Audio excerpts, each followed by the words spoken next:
Hi friends, welcome to Kavyanayana cooking channel. ನಾನು ಸುಷ್ಮಾ. ಬನ್ನಿ, ಇವತ್ತು ರಂಜಾನ್ ಹಬ್ಬದ ವಿಶೇಷವಾಗಿ ಶೀರ್ ಕುರ್ಮಾ ಯಾವ ಥರ ಮಾಡೋದು ಅಂತ ತುಂಬ ಸರಳವಾಗಿ ತೋರಿಸ್ಕೊಡ್ತಾ ಇದ್ದೀನಿ. ವರ್ಷದಲ್ಲಿ ಒಂದೇ ಸಾರಿ ನಾವು ಮಾಡೋದಾದರೂ ಕೂಡ ತುಂಬ ರುಚಿಯಾಗಿರುತ್ತೆ ಫ್ರೆಂಡ್ಸ್. ನಮ್ಮ ಉತ್ತರ ಕರ್ನಾಟಕದ ಫೇಮಸ್ ರಂಜಾನ್ ಹಬ್ಬದ ವಿಶೇಷವಾಗಿ ಶೀರ್ ಕುರ್ಮಾ ಯಾವ ಥರ ಮಾಡ್ತೀನಿ ಅಂತ ನಿಮಗೂ ಕೂಡ ತೋರಿಸ್ಕೊಡ್ತೀನಿ. ಹೇಗೆ ಮಾಡೋದು ಅಂತ ನೋಡೋಣ ಬನ್ನಿ ಫ್ರೆಂಡ್ಸ್. ಒಲೆ ಮೇಲೆ ಕಡಾಯಿನ ಬಿಸಿ ಇಟ್ಕೊಂಡಿದ್ದೀನಿ. ಒಂದು 4 ಚಮಚ ಆಗುವಷ್ಟು ತುಪ್ಪವನ್ನು ಸೇರಿಸ್ಕೊಳ್ಳೋಣ. ತುಪ್ಪ ಇಷ್ಟೇ ಅಂತೇನಿಲ್ಲ, ನೀವು ಜಾಸ್ತಿ ಕೂಡ ಹಾಕ್ಕೋಬೋದು. ನಾನು ಮೊದಲು ಒಂದು 4 ಸ್ಪೂನಷ್ಟು ಹಾಕ್ಕೊತೀನಿ. ಈಗ ಚೆನ್ನಾಗಿ ತುಪ್ಪ ಬಿಸಿ ಆಗಲಿ. ಇಲ್ಲಿ ಬಾದಾಮಿನ ಕಟ್ ಮಾಡ್ಕೊಂಡಿದ್ದೀನಿ, ಅದನ್ನು ಸೇರಿಸ್ಕೊಳ್ಳೋಣ. ಹಾಗೆ ಗೋಡಂಬಿ ಕೂಡ ಸಣ್ಣದಾಗಿ ಕಟ್ ಮಾಡಿ ಸೇರಿಸ್ಕೊತಾ ಇದ್ದೀನಿ. ಡ್ರೈ ಫ್ರೂಟ್ಸ್ ಕೂಡ ಅಷ್ಟೇ, ನಿಮ್ಗೆ ಎಷ್ಟು ಬೇಕೋ ನೋಡಿಕೊಂಡು ನೀವು ಹೆಚ್ಚಿಗೆ ಅಥವಾ ಕಡಿಮೆನ ಮಾಡ್ಕೋಬೋದು. ಹಾಗೆ ಇಲ್ಲಿ ದ್ರಾಕ್ಷಿ ಕೂಡ ಸೇರಿಸ್ಕೊತಾ ಇದ್ದೀನಿ. ಎಲ್ಲವನ್ನು ಸ್ವಲ್ಪ ಸ್ವಲ್ಪ ಸೇರಿಸ್ಕೊತಾ ಇದ್ದೀನಿ. ಹಾಗೆ ಇಲ್ಲಿ ಕಲ್ಲಂಗಡಿ ಹಣ್ಣಿನ ಬೀಜವನ್ನು 1 ಟೇಬಲ್ ಸ್ಪೂನ್ ಅಷ್ಟು ಸೇರಿಸ್ಕೊತಾ ಇದ್ದೀನಿ. ಆಪ್ಷನಲ್, ನಿಮ್ಗೆ ಬೇಕಾದ್ರೆ ಹಾಕೊಳ್ಳಿ, ಬೇಡ ಅಂದ್ರೆ ಸ್ಕಿಪ್ ಮಾಡ್ಬೋದು. ಹಾಗೆ 1 ಟೇಬಲ್ ಸ್ಪೂನ್ ಅಷ್ಟು ಚಿರೋಂಜಿನ ಸೇರಿಸ್ಕೊತಾ ಇದ್ದೀನಿ. ಎಲ್ಲ ಮಾಲ್ಗಳಲ್ಲಿ ಸಿಗುತ್ತೆ, ಕೇಳಿದ್ರೆ ನಿಮ್ಗೆ ಕೊಡ್ತಾರೆ ಫ್ರೆಂಡ್ಸ್. ಇವಾಗ ಚೆನ್ನಾಗಿ ತುಪ್ಪದಲ್ಲಿ ಡ್ರೈ ಫ್ರೂಟ್ಸ್ನೆಲ್ಲ ಹುರ್ಕೊಳ್ಳೋಣ. ಹೊಸಬರು ಯಾರಾದರೂ ವಿಡಿಯೋ ನೋಡ್ತಾ ಇದ್ರೆ ಪ್ಲೀಸ್ ಸಬ್ಸ್ಕ್ರೈಬ್ ಮಾಡ್ಕೊಂಡು ನೋಡಿ. ವಿಡಿಯೋನ ಎಲ್ಲೂ ಕೂಡ ಸ್ಕಿಪ್ ಮಾಡಬೇಡಿ, ಪೂರ್ತಿಯಾಗಿ ವಿಡಿಯೋ ನೋಡಿ ಸಪೋರ್ಟ್ ಮಾಡಿ. ನಮ್ಮ ವಿಡಿಯೋಗಳು ನಿಮ್ಗೆ ಏನಾದರೂ ಯೂಸ್ಫುಲ್ ಆದರೆ ನಿಮ್ಮ ಫ್ಯಾಮಿಲಿ ಫ್ರೆಂಡ್ಸಿಗೆಲ್ಲ ಶೇರ್ ಮಾಡಿ. ಆದಷ್ಟು ನಾನು ಸಿಂಪಲ್ ಆಗಿ ರೆಸಿಪೀಸ್ನ ತೋರಿಸ್ಕೊಡ್ತಾ ಇರ್ತೀನಿ.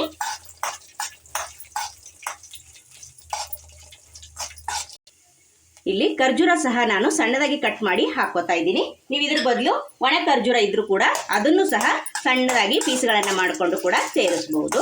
ನೋಡಿ, ಅದನ್ನು ಕೂಡ ಅಷ್ಟೇ ತುಪ್ಪದಲ್ಲಿ ಚೆನ್ನಾಗಿ ಹುರ್ಕೊಳ್ಳೋಣ. ನಿಮಗೆ ಯಾವ್ದು ಬೇಕೋ ಡ್ರೈ ಫ್ರೂಟ್ಸು ಅದನ್ನೇ ಹಾಕೊಳ್ಳಿ, ಇದೇ ಹಾಕೋಬೇಕಂತ ಏನಿಲ್ಲ ಫ್ರೆಂಡ್ಸ್. ನೋಡಿ, ಚೆನ್ನಾಗಿ ಇದನ್ನ ಹುರ್ಕೊತಾ ಇದ್ದೀನಿ. ನೋಡಿ, ಆಲ್ರೆಡಿ ದ್ರಾಕ್ಷಿ ಎಲ್ಲ ಚೆನ್ನಾಗಿ ಉಬ್ಬಿ ಬರ್ತಾ ಇದೆ. ಇವಾಗ ನೋಡಿ, ಹುರಿದಿದ್ದಾಗಿದೆ. ಇವಾಗ ಒಂದು ಬೌಲ್ಗೆ ಇದನ್ನ ಎತ್ತಿಟ್ಕೊಳ್ಳೋಣ ಎಲ್ಲವನ್ನು. ನೋಡಿ, ಒಂದು ಅರ್ಧ ಕಪ್ ಆಗುವಷ್ಟು ಅದೇ ತುಪ್ಪಕ್ಕೇನೆ ಶಾವ್ಗೆನ ಹಾಕೋತಾ ಇದ್ದೀನಿ. ನೋಡಿ, ಸಣ್ಣದಾಗಿ ಸಿಗುತ್ತೆ, ಆ ಶಾವ್ಗೆನ ತಗೊಳ್ಳಿ. ನೋಡಿ, ಈ ತರ ಇರುತ್ತೆ ರೋಸ್ಟೆಡ್ ಶಾವ್ಗೆ.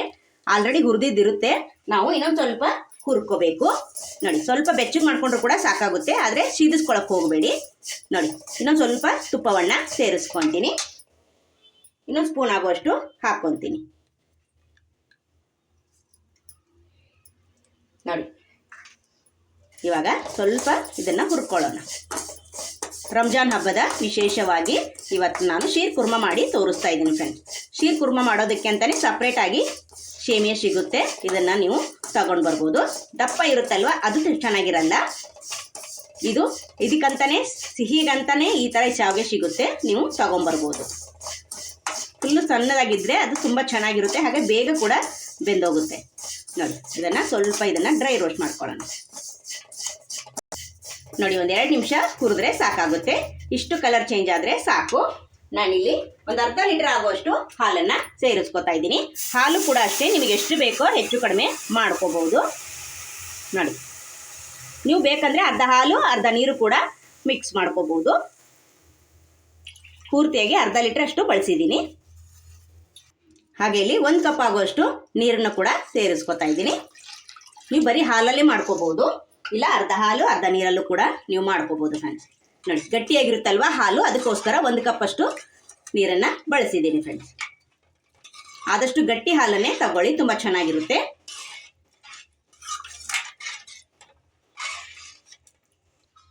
ನೋಡಿ, ಹಾಲು ಚೆನ್ನಾಗಿ ಒಂದು ಕುದಿ ಬರೋವರೆಗೂ ಹಾಲನ್ನು ಕುದಿಸ್ಕೊಳ್ಳೋಣ. ಇವಾಗ ಇದಕ್ಕೆ ನಾನು ಹಾಲಿನ ಪೌಡರ್ನ ಸೇರಿಸ್ತಾ ಇದ್ದೀನಿ. ಚಿಕ್ಕ ಪ್ಯಾಕೆಟು ಹಾಲಿನ ಪೌಡರ್ನ ಸೇರಿಸ್ಕೊತಾ ಇದ್ದೀನಿ. ನಿಮಗೆ ಬೇಕಂದ್ರೆ ಸೇರಿಸ್ಕೊಳ್ಳಿ, ಬೇಡ ಅಂದರೆ ಸ್ಕಿಪ್ ಕೂಡ ಮಾಡಬಹುದು.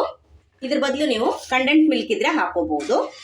ನಾನಿಲ್ಲಿ ಬೆಲ್ಲನ ಕರಗಿಸಿ ಹಾಕೋತಾ ಇರೋದ್ರಿಂದ ಹಾಲಿನ ಪೌಡರ್ ಮಾತ್ರ ಮಿಕ್ಸ್ ಮಾಡ್ಕೋತಾ ಇದ್ದೀನಿ. ನೀವು ಕಂಡೆನ್ಸ್ ಮಿಲ್ಕ್ ಹಾಕೋಬಹುದು, ಸಕ್ಕರೆ ಹಾಕೋಬಹುದು, ಬೆಲ್ಲ ಹಾಕೋಬಹುದು, ಇಲ್ಲ ಈ ಥರ ಹಾಲಿನ ಪುಡಿ ಕೂಡ ಸ್ವಲ್ಪ ಸೇರಿಸ್ಕೋಬಹುದು ಫ್ರೆಂಡ್ಸ್. ಆಪ್ಷನಲ್, ನಿಮಗೆ ಯಾವ್ದಿರುತ್ತೋ ನಿಮ್ಮ ಮನೇಲಿ ಅದನ್ನು ನೀವು ಹಾಕೋಬಹುದು ಫ್ರೆಂಡ್ಸ್. ಶಾವಿಗೆ ತೆಳುವು ಇರೋದ್ರಿಂದ ಒಂದು 5 ನಿಮಿಷದಲ್ಲೆಲ್ಲ ಚೆನ್ನಾಗಿ ಬೆಂದಿರುತ್ತೆ. ನೋಡಿ, ಈಗ ಇದನ್ನ ಪಕ್ಕದ ಒಲೆ ಮೇಲೆ ಚೆನ್ನಾಗಿ ಇದನ್ನು ಲೋ ಫ್ಲೇಮಲ್ಲೇನೆ ಬೇಯಿಸ್ಕೊಳ್ಳೋಣ. ನೋಡಿ, ಒಲೆ ಮೇಲೆ ಮತ್ತೊಂದು ಪಾತ್ರೆನ ಬಿಸಿ ಇಟ್ಕೊಂಡಿದ್ದೀನಿ. 1 ಕಪ್ ಆಗುವಷ್ಟು ಬೆಲ್ಲವನ್ನು ಸೇರಿಸ್ಕೊತಾ ಇದ್ದೀನಿ. ನೀವು ಇದ್ರ ಬದಲು ಸಕ್ಕರೆ ಆಪ್ಷನಲ್ಲು, ನಿಮ್ಗೆ ಯಾವ್ದು ಬೇಕೋ ಅದನ್ನು ಸೇರಿಸ್ಕೋಬಹುದು.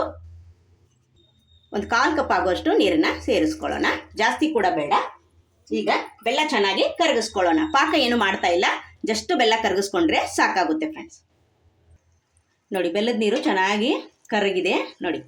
ಇವಾಗ ಚೆನ್ನಾಗಿಲ್ಲ ಇದು ಬೆಲ್ಲ, ಸೋಸ್ಕೋಬೇಕು ನಾವು, ಯಾಕಂದರೆ ಕಸರು ಕಡ್ಡಿ ಎಲ್ಲ ಇರುತ್ತೆ. ನೀವು ಚೆನ್ನಾಗಿರೋ ಬೆಲ್ಲ ತಗೊಂಡ್ರೆ ಸೋಸ್ಕೊಳ್ಳೋ ಅವಶ್ಯಕತೆ ಇರಲ್ಲ ಫ್ರೆಂಡ್ಸ್. ಇದನ್ನು ಪಕ್ಕಕ್ಕೆ ತಿಟ್ಕೊತೀನಿ ನೋಡಿ. ಶಾವಿಗೆ ಕೂಡ ಚೆನ್ನಾಗಿ ಒಂದು ಕುದೀತಾ ಇದೆ. ಇಷ್ಟು ಕುದ್ರೆ ಸಾಕು, ಬೇಗ ಬೆಂದೋಗುತ್ತೆ ಫ್ರೆಂಡ್ಸ್. ಜಾಸ್ತಿ ಹೊತ್ತು ಬೇಯಿಸ್ಕೊಳ್ಳೋ ಅವಶ್ಯಕತೆನೇ ಬರೋದಿಲ್ಲ ಫ್ರೆಂಡ್ಸ್. ನೋಡಿ ಆಲ್ರೆಡಿ ಚೆನ್ನಾಗಿ ಬೆಂದಿದೆ. ಇವಾಗ ನಾನು ಇದಕ್ಕೆ ಒಂದು 2-3 ಏಲಕ್ಕಿನ ಕುಟ್ಟಿ ಹಾಕೋತಾ ಇದ್ದೀನಿ. ಹಾಗೆ ಸ್ವಲ್ಪ ಸ್ಯಾಫ್ರಾನನ್ನು ಹಾಕೊತೀನಿ. ನಿಮ್ಮ ಹತ್ರ ಇದ್ರೆ ಹಾಕ್ಕೊಳ್ಳಿ, ಇಲ್ಲ ಅಂದರೆ ಸ್ಕಿಪ್ ಕೂಡ ಮಾಡ್ಬೋದು ಫ್ರೆಂಡ್ಸ್. ಈಗ ನೋಡಿ ಶಾವಿಗೆ ಚೆನ್ನಾಗಿ ಬೆಂದಾದ್ಮೇಲೆ ನಾವು ಬೆಲ್ಲವನ್ನು ಅಂದರೆ ಬೆಲ್ಲದ ನೀರನ್ನು ಸೋಸ್ಕೋಬೇಕು. ಇವಾಗ ನಾನು ಸೋಸ್ಕೋತಾ ಇದ್ದೀನಿ.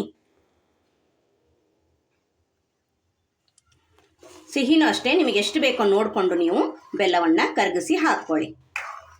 ಒಬ್ಬೊಬ್ಬರು ಸಿಹಿ ಜಾಸ್ತಿ ತಿಂತಾರೆ, ಒಬ್ಬೊಬ್ಬರು ಸಿಹಿ ಕಡಿಮೆ ತಿಂತಾರೆ. ಅದಕ್ಕೋಸ್ಕರ ನೀವು ನೋಡಿಕೊಂಡು ಎಷ್ಟು ಬೇಕೋ ಅಷ್ಟು ಬೆಲ್ಲವನ್ನು ಕರಗಿಸಿ ಹಾಕೋಬೋದು ಫ್ರೆಂಡ್ಸ್. ನೋಡಿ ಆಲ್ರೆಡಿ ರೆಡಿ ಆಯಿತು. ನೀವು ಇದ್ರ ಬದಲು ಕಂಡೆನ್ಸ್ ಮಿಲ್ಕ್ ಹಾಕೋಬೋದು, ಮಿಲ್ಕ್ ಮೇಡ್ ಹಾಕೋಬೋದು. ನಿಮ್ಮ ಹತ್ರ ಯಾವ್ದು ಅವೈಲೇಬಲ್ ಇರುತ್ತೋ ಅದನ್ನು ನೀವು ಹಾಕೋಬೋದು. ಸಕ್ಕರೆ ಕೂಡ ಹಾಕೋಬೋದು. ನೋಡಿ ಆರೋಗ್ಯ ದೃಷ್ಟಿಯಿಂದ ಬೆಲ್ಲ ಒಳ್ಳೆಯದಲ್ವಾ, ಅದಕ್ಕೋಸ್ಕರ ನಾನು ಬೆಲ್ಲವನ್ನು ಸೇರಿಸ್ಕೊಂಡಿದ್ದೀನಿ. ಇವಾಗ ಚೆನ್ನಾಗಿ ಮತ್ತೊಂದು ಕುದಿಲಿ. ಇದು ರೆಡಿ ಆಗಿದೆ. ಇವಾಗ ನೋಡಿ ಚೆನ್ನಾಗಿ ಹಾಲು ಹಾಗೆ ಬೆಲ್ಲದ ನೀರೆಲ್ಲ ಹಾಕಿದ್ದಾದ್ಮೇಲೆ ಮತ್ತೆ ಒಂದು ಕುದಿಸ್ಕೊಂಡಿದ್ದೀನಿ. ಇವಾಗ ರೆಡಿ ಆಯಿತು ಫ್ರೆಂಡ್ಸ್.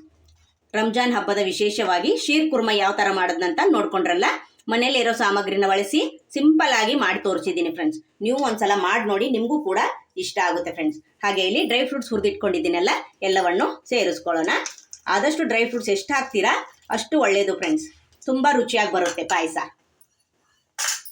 ನೋಡಿ ಈಗ ಚೆನ್ನಾಗಿ ಮಿಕ್ಸ್ ಮಾಡ್ಕೊಳ್ಳೋಣ. ತುಪ್ಪ ಕೂಡ ಅಷ್ಟೇ, ನಿಮ್ಗೆ ಎಷ್ಟು ಬೇಕೋ ನೀವು ಹಾಕೋಬಹುದು ಫ್ರೆಂಡ್ಸ್. ನೋಡಿ ಮತ್ತೆ ಒಂದ್ಸಲ ಕುದಿಸ್ಕೊಂಡಿದ್ದೀನಿ. ಇವಾಗ ಒಲೆನ ಆಫ್ ಮಾಡ್ಕೊಂಡು ಬಿಡ್ತೀನಿ. ರಂಜಾನ್ ಹಬ್ಬದ ವಿಶೇಷವಾಗಿ ಶೀರ್ ಕುರ್ಮಾ ರೆಡಿ ಆಯಿತು ಫ್ರೆಂಡ್ಸ್. ನೋಡಿ ಸಖತ್ತಾಗಿ ಕಾಣಿಸ್ತಾ ಇದೆ. ಟೇಸ್ಟು ಕೂಡ ಅಷ್ಟೇ ಚೆನ್ನಾಗಿರುತ್ತೆ ಫ್ರೆಂಡ್ಸ್. ನಿಮ್ಮ ಹತ್ರ ಏನಿರುತ್ತೋ ಅದರಲ್ಲೇ ಮಾಡ್ಕೊಳ್ಳಿ ಫ್ರೆಂಡ್ಸ್, ತುಂಬ ರುಚಿಯಾಗಿ ಬರುತ್ತೆ. ನೀವು ಒಂದ್ಸಲ ಟ್ರೈ ಮಾಡಿದ್ರೆ ಮತ್ತೆ ಮಾಡ್ಕೊತೀರ ಫ್ರೆಂಡ್ಸ್. ಮಕ್ಕಳು ಕೂಡ ತುಂಬ ಖುಷಿಯಿಂದ ತಿಂತಾರೆ. ಡ್ರೈ ಫ್ರೂಟ್ಸ್ ಎಲ್ಲವನ್ನು ಹಾಕಿರ್ತೀವಲ್ವ, ಹಾಗಾಗಿ ತುಂಬ ರುಚಿಯಾಗಿ ಬರುತ್ತೆ. ನೀವು ಕೂಡ ಒಂದ್ಸಲ ಮಾಡಿ ನೋಡಿ, ನಿಮಗೂ ಕೂಡ ಇಷ್ಟ ಆಗುತ್ತೆ ಫ್ರೆಂಡ್ಸ್. ಬನ್ನಿ ಇವಾಗ ಸರ್ವ್ ಮಾಡ್ಕೊಳ್ಳೋಣ. ನೋಡಿ ಬೌಲ್ಗೆ ಸರ್ವ್ ಮಾಡ್ಕೊತಾ ಇದ್ದೀನಿ. ಎಷ್ಟೊತ್ತಿಟ್ಟರು ಕೂಡ ಪಾಯಸ ಗಟ್ಟಿನೇ ಆಗೋದಿಲ್ಲ ಫ್ರೆಂಡ್ಸ್. ತುಂಬ ರುಚಿಯಾಗಿರುತ್ತೆ, ಹಾಗೆ ಗಟ್ಟಿ ಕೂಡ ಆಗೋದಿಲ್ಲ ಫ್ರೆಂಡ್ಸ್. ತುಂಬ ಸಾಫ್ಟ್ ಆಗಿರುತ್ತೆ. ನೋಡಿ ತುಪ್ಪ ಹಾಕಿರೋದ್ರಿಂದ ತುಂಬ ಸಾಫ್ಟ್ ಆಗಿರುತ್ತೆ, ಹಾಗೆ ತುಂಬ ಟೇಸ್ಟಿಯಾಗಿರುತ್ತೆ ಫ್ರೆಂಡ್ಸ್. ನಾರ್ಮಲ್ ಆಗಿ ನೀವು ಪಾಯಸ ಎಲ್ಲ ಮಾಡ್ಕೊತಿರ್ತೀರಾ. ಇವತ್ತು ಶೀರ್ ಕುರ್ಮಾ ಯಾವ ಥರ ಮಾಡೋದು ಅಂತ ತೋರಿಸ್ಕೊಟ್ಟಿದ್ದೀನಿ. ನೀವು ಒಂದ್ಸಲ ಟ್ರೈ ಮಾಡಿದ್ರೆ ಮತ್ತೆ ಮಾಡ್ಕೊತೀರಾ ಫ್ರೆಂಡ್ಸ್. ಹಬ್ಬ ಹರಿದಿನಗಳಲ್ಲಿ ಹಾಗೆ ನೈವೇದ್ಯಕ್ಕೋಸ್ಕರ ಕೂಡ ನೀವು ಮಾಡ್ಕೋಬಹುದು ಫ್ರೆಂಡ್ಸ್. ನೋಡಿ ಎಷ್ಟು ಚೆನ್ನಾಗಿ ಬಂದಿದೆ ಅಂದರೆ ಸಖತ್ತಾಗಿದೆ. ರಂಜಾನ್ ಹಬ್ಬದ ವಿಶೇಷವಾಗಿ ಶೀರ್ ಕುರ್ಮಾ ಯಾವ ಥರ ಮಾಡೋದಂತ ನೋಡ್ಕೊಂಡ್ರಲ್ಲ ಫ್ರೆಂಡ್ಸ್. ಈ ವಿಡಿಯೋ ನಿಮಗೆ ಇಷ್ಟವಾಗಿದೆ ಅಂತ ಭಾವಿಸ್ತೀನಿ ಫ್ರೆಂಡ್ಸ್. ನೀವು ಕೂಡ ಒಂದ್ಸಲ ಮಾಡಿ ನೋಡಿ, ನಿಮಗೂ ಕೂಡ ತುಂಬ ಇಷ್ಟ ಆಗುತ್ತೆ ಫ್ರೆಂಡ್ಸ್. ಈ ವಿಡಿಯೋ ನಿಮ್ಗೆ ಇಷ್ಟವಾಗಿದ್ದರೆ ಪ್ಲೀಸ್ ಲೈಕ್ ಮಾಡಿ, ಶೇರ್ ಮಾಡಿ, ಕಮೆಂಟ್ ಮಾಡಿ, ಸಬ್ಸ್ಕ್ರೈಬ್ ಮಾಡ್ಕೊಳ್ಳಿ. ನಮ್ಮ ವಿಡಿಯೋ ನೋಡಿದ್ದಕ್ಕಾಗಿ ನಿಮ್ಮೆಲ್ಲರಿಗೂ ಧನ್ಯವಾದಗಳು. Thank you for watching. ನಮಸ್ಕಾರ ಫ್ರೆಂಡ್.